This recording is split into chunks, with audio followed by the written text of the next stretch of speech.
Look at you. God damn. Girl, they should write poems about you.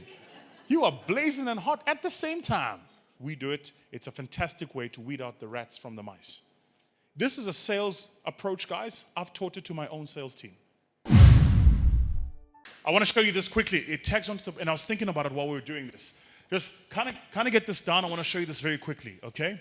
This is a model of how you build a story when you're looking for investors to pitch in your business. It's just the way you want to kind of think about it, okay? And the couple of things you got to consider is this is kind of the journey map you want to follow anytime you're using a model to share with people what you're going to be sharing with them, especially if you're looking to raise capital, okay? So the first thing you want to think about is you want to think about telling them what don't they know. I'll explain these. The second is why should they care? Yeah? Question mark, we'll see. The third, I promise I'll explain this. The third is what makes you the authority. And the fourth is what must they do? I can't claim this. This is work of Africa's largest design agency. They're South Africa-based, a company called Missing Link. They use this model. Really, really good. Anytime you're building a story to pitch to people, this is the format you want to follow. Okay? So, the first question you got to ask yourself is, what don't they know? The person you're talking to, what don't they know? Remember, you're involved in your business all the time, right? But you're pitching it to someone, either a new client, yeah, or somebody to invest in it, or a friend, yeah? Which means they, I promise you now, will not have the level of knowledge that you have. They usually have what we call user interface knowledge. Any of you here on Facebook or Instagram have user interface knowledge. The people working at Facebook or Instagram have levels of knowledge 12 stairs lower than what you and I have. That's their job. Yeah? So if I'm going to stop thinking like a user and start thinking like an investor, the things I don't know, I need to know. Does that make sense? But the thing is, don't be technical. You can't tell me what I don't know using technical language. You're going to lose me. Gone, out the window. I can't tell you how many pitches I've sat on where the investor starts going, so it's written in Java, but we also use C++, sharp, and then we also, I'm like, oh, jeez. Is it written? Yes. Does it work? Yes. That's all I need to know. Yeah? Is it responsive on Mobi? Yes. That's all I need to know. How the code connects with the API, and then the plug in, and then there's a plug out, and an API, IPO, I don't know. Yeah? So what don't they know? Simplify it. Simplify it. So in my game, if I'm raising, what don't they know? They don't know the dynamics of Africa, right? So when I pitch to global investors, what am I telling them? Market. I can tell you now, these are the stats. Size of potential market, levels of education by region. We go south, east, west, north. That's how we break up the story. Because no one's going to listen to a story about 55 different countries. They will about 4 regions. So I go size of market, size of middle class is what I mean by size of market, levels of education, and it's important to show primary, secondary, university levels of education. Yeah? Then I show them the stats from the World Economic Forum about the entrepreneurial activity, the TEA, total entrepreneurship activity. I show them that. Levels of access to power, because without power you can't produce economies. Proliferation of the financial system. Why? Because if I'm an investor putting money in, I want to know I can get the money out. That's the story before I go anywhere. I haven't started pitching why us yet. I've just told them why that market is important. What don't they know? Make sense? Then I jump to the next level and I go, but why should you care? Now you got to mention this, right? So just imagine this. I'm a person who works for an aid agency. I sit in London somewhere, on Covent Garden is my office. Downstairs is a beautiful shopping district. And here comes Vusi to see me to tell me to invest in a fund that invests in Africa. How do I get that person to care? And the only way to do this is you have to use a human story. And usually journey mapping is important. You've got to find a person, a story, an instance, a moment, and that's the story, instance, or moment that you use. So the way I do it, especially when I talk to guys in Europe, is I take them back to Europe 100 years ago. True story. There's a foundation run by a friend of mine called Damien. He and I did our MBA together. Really cool guy. How do you know somebody did an MBA? Yeah, they'll tell you. Yeah, it's true story. True story.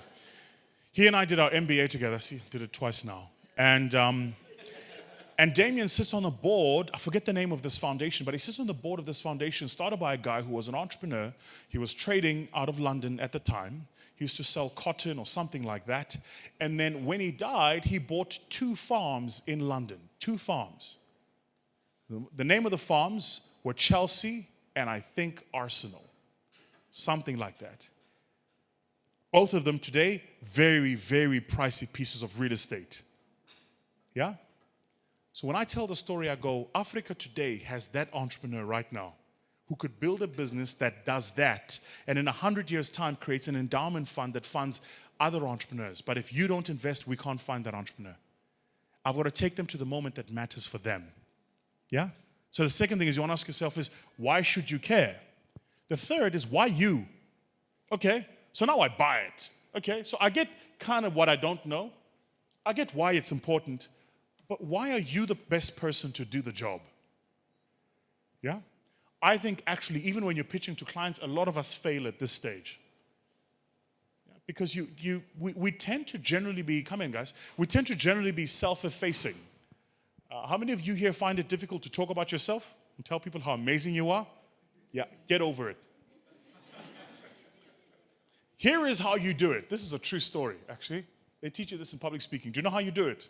This is a true story. Look yourself in the mirror every day and tell yourself how fantastic you are. You have to do it. Just look in the mirror. You are fantastic. You are amazing. Look at you. God damn. Girl, they should write poems about you. You are blazing and hot at the same time. Yeah? Get into the habit of telling yourself how fantastic you are, because if you can't claim it, it's very difficult to tell the rest of the world. Okay? And then the last thing is, now that you've told them all of this, what must they do? What is the action you're hoping for at the end of the meeting? Okay, so we've met. These are the 3 action items. I'm going to send you a proposal about this thing. When we're done, this is what I'm expecting from you. Yeah? I'm going to leave you with my business card. Can we meet in? Very quickly, we don't have a lot of time. I want to give you guys some, this is so important, some sales tips. Never leave a meeting without a scheduled meeting to follow. If you're in the meeting and you got that meeting, don't leave until the next meeting is booked. Because I'm sitting in front of you, right? So it's, okay, so I'm going to send you the proposal, then I'm going to ask you for another meeting? No. How about I send you the proposal now? Have a look at your calendar. Tell me what it looks like. Can we meet in 2 weeks' time? Bet it down while you're in the room. You ever had a first meeting and then it takes the person forever to commit to a second meeting? Then eventually you give up? Yeah, they knew at the end of the first meeting the second meeting wasn't going to happen. Which is fine.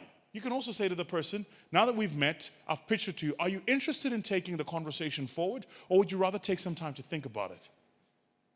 People who want to think about it, I can tell you now the person's not going to buy. They are nodding. Yeah? Is this making sense? I promise you now, get good at doing this. You are fundamentally going to change your success rates at how your story is understood, how your story is heard, and how you get people to take action. But the most important thing, you have to be clear about what people must do at the end of every encounter, at the end of every session, the end of every meeting. What must they do? What's the action item? What's next? What are the 3 things I have to do? Phone me, schedule another meeting, introduce me to your board members. Can I come and pitch? And if the person commits, then can we book it now? Be forceful. Yeah. I don't know if you guys do, but do you guys have cappuccino meetings? I call them cappuccino meetings. Yeah. Let's meet over a cappuccino. Yeah, I don't do that shit. I really just don't. I don't do it, man. The meet over the cappuccino. No. Because if we're going to talk business, I'm either coming to your office or you're coming to mine. I'm happy for us to watch Kenya beat Tanzania 3-2. I'm just saying. But then let's schedule it as a meeting where we're going to watch Kenya beat Tanzania. Let's not say it's a business meeting over cappuccino. Because we're not going to talk business. Let's just be honest about it. If you want me to come over to your house and have a social conversation, yeah, I'll come over to your house and have a social conversation. That's cool. But don't give me the idea that we're going to talk about something other than the thing we're going to talk about and nothing's going to come from it. Remember, you asked the question, what are the 5 mistakes entrepreneurs do? I said you raised too early. So what do you want to do? You want to get as many people through this funneling system as possible. As many people as possible. This is a sales approach, guys. I've taught it to my own sales team. This is how we approach all clients that we're talking to. Yeah? At the end, what are the action steps? What must they do? Any of you here in your businesses have a template contract, a sign-on form, an onboarding document, anything like that? Get one. At the end of the first meeting, send a template contract. Discuss terms, send a template contract. We do it. It's a fantastic way to weed out the rats from the mice. So we met, we've discussed, I'm selling these pens. We've met, we discussed that I sell these pens for $1 each. You said you need 10 pens. What I'm going to do is I'm going to send you a customer on-take document. It's going to be a 1-pager. I just need you to commit that you're going to buy 10 pens and when you're thinking about buying them. But the reason I need the information, Mr. Customer, is so that I can give it to my salespeople and my marketing people so we can unload you onto the system. So I can ask you for your banking information so we can unload you onto the invoicing system. So when the time is right, I can invoice you without asking for the information. But I'm going to ask you that at the end of the first meeting. I'm not going to waste 3-4 meetings with you telling me, well, is the pen blue? Is it red? Does it write? Does it not write? Is it a permanent marker? No, I don't have the time. Do you want the pen? Yes or no? Good. Then give me some sort of on-take commitment that you want the pen. Once I've got that, I am happy to talk about what color the pen is, how long the pen is, how light the pen is, who uses the pen. We can have all those conversations, but at the very least, I want to get some sort of commitment. Weed the rat from the mice, man. You're an entrepreneur. You're not working on a corporate. Your check isn't guaranteed. Yeah?